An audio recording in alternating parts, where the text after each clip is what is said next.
grab the sequins. We're using gold, and I'm not gonna cut it out. I'm just gonna put the beads on and cut it out later. If you're not comfortable with that, you can easily cut these out and then put the put the sequins and beads on them. But just for the sake of time, because this video is getting a little long, I will show you how to add beads and sequins. So we're just gonna start on a petal here. I use 2 strands of a thread when I bead and sequin. And each dot is where the bead should be. And luckily the sequins are bigger than the beads, so either way you'll be covering them up. My kids are playing in the background. Sorry about that. Okay. Just gonna grab a few beads here, and I'm just gonna do a few for you because they're gonna be doing a lot of it, so you'll get a lot of practice.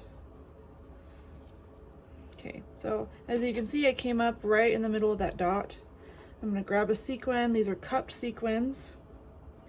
So the cup is facing up, and then you're gonna grab a bead. It's gonna rest right in the middle there. And then we're gonna push the bead aside and put the needle down, and that's gonna secure the bead. Just like that. And you're gonna do that for every single bead. And the beads really make the flowers pop. So I'm really excited about the sunflowers because they're nice and big, nice and yellow and bright.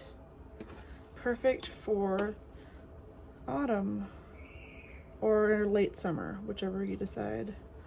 This wreath is good for summer and autumn. As you can tell, this will take some time. And in fact, I really do enjoy this part of the kit, the beads and sequins. Just something about adding shine to your project. Okay, I'm gonna do one more.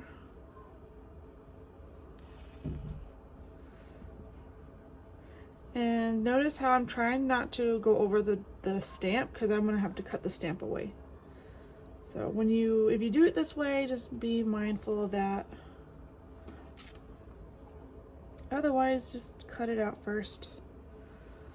Okay, and then when you're done, you're gonna double knot it back here. So I'm just gonna show you real quick how to double knot. So I'm just grabbing a little bit of felt back here and go through the loop and then pull the loop tight, and then I go through the second loop and pull that tight. And then I like to hide my tail. I gotta grab my scissors and cut that off. Okay, so that's how we do our beads and sequins.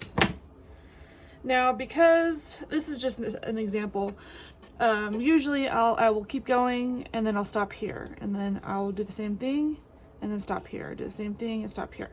So this is just for you guys. So I'm gonna keep going right here. I'm gonna knot my end here and keep going with the beads. And then I'm actually going to end the video here because there's a lot of beading to do. So next video we'll be putting this sunflower onto the wreath, and I'll show you how to do the middle part. So make sure you come back and watch that video. If you like this video, give it a thumbs up. That just lets me know and lets the YouTube algorithm know that you like my content. It helps me a lot. So thanks for watching, and I will see you in the next video.